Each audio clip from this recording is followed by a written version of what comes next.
செழிப்பு, ப்ராஸ்பரிட்டி. ஆசீர்வாதம் அப்படின்னு சொன்னா உடனே உங்களுக்கு ஆசீர்வாதம் தேவையில்லையா அப்படின்னு கேட்குறாங்க. ஆசீர்வாதம் தேவையில்லைன்னு யார் சொன்னது? ஆசீர்வாதம் தேவை. எந்த ஆசீர்வாதம் தேவை தெரியுமா? கீழானவைகள் அல்ல, மேலானவைகளே நாடுங்கள் என்று வேதம் சொல்லுகிறது. பிதாவின் வலது பார்சத்தில் இருக்கிற ஆசீர்வாதங்களையே தேடுங்கள் இருக்கு. பின்பு இவை எல்லாம் உங்களுக்கு கூட கொடுக்கப்படும். அதாவது நமக்கு எது ஆசீர்வாதமாக தோன்றதுங்கிறது தான் நமக்கு ரொம்ப முக்கியம். பார்த்துக்குங்க, அதான் ரொம்ப முக்கியம். இப்போ ஒரு கல்யாணம் பண்ணி வைக்க போகிற பொண்ணுக்கு பொருளெல்லாம் வாங்கி கொடுக்குறாங்க, அது அவளுக்கு ஆசீர்வாதம். ஆனால் பஸ் ஸ்டாண்டில் பட்னியாக ஒருத்தன் படுத்து கிடக்குறானே, அவனுக்கு ஒரு வேளை சாப்பாடு, அதான் ஆசீர்வாதம். அவனுக்கு இப்போ அவனுக்கிட்ட கொண்டு போயிட்டு நீங்கள் நல்லா பீரோவை கொண்டு கையில் கொடுத்தோன்னா அவன் விற்று சாப்பாடு தான் சாப்பிடுவான். ஏன்னா அவனுக்கு தேவை சாப்பாடு. யாருக்கு எது ஆசீர்வாதம் என்பதுதான் முக்கியம்.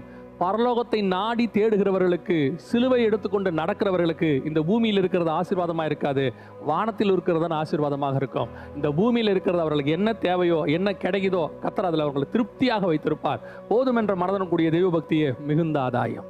இன்னைக்கு இந்த உலக பிரகாரமான ஆசீர்வாதங்களுக்கு பின்னாடி அந்த உபதேசம் வந்து கேட்கறதுக்கு கொஞ்சம் நல்லா இருக்கும், கேட்கறதுக்கு ரொம்ப சந்தோஷமா இருக்கும்.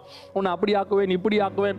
ஏங்க, எவ்வளோ பெரிய பெரிய பெரிய பணக்காரங்கள்லாம் இன்னைக்கு ஒன்றும் இல்லாமல் போயிட்டாங்க, மண்ணோட மண்ணா போயிட்டாங்க. எத்தனை கோடி வச்சிருந்தாங்கன்னா கரோனால காணாம போயிட்டாங்க. கரோனாக்காக அவங்களை காப்பாற்ற முடிஞ்சிச்சா? பெரிய பெரிய ராஜாக்களை காப்பாற்ற முடிஞ்சிச்சா?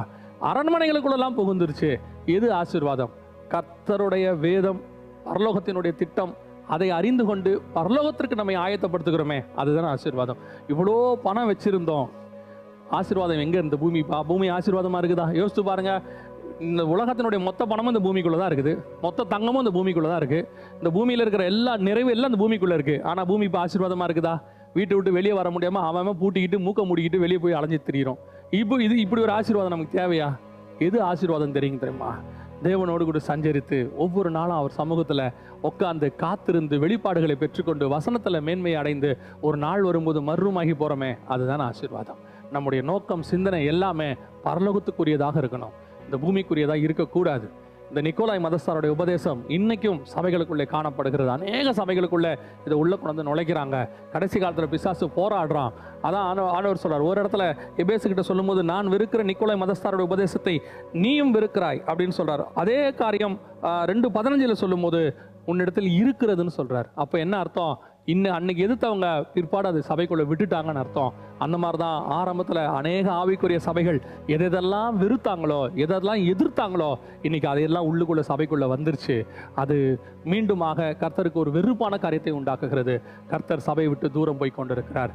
நடுவில் உலாவி கொண்டிருந்த தேவன் வாசப்படிக்கு வந்து விட்டார். இப்போ நாம ஒரு காரியத்தை தீர்மானம் எடுக்கணும். நம்முடைய சபைகளுக்குள்ள, மற்றவங்களை பற்றி நமக்கு கவலை இல்லை, நம்ம சபைகளுக்குள்ள அப்படிப்பட்ட உபதேசங்கள் வராதபடி வேலி அடைத்து பாதுகாக்க வேண்டிய பொறுப்பு நம்முடைய இருக்கிறது.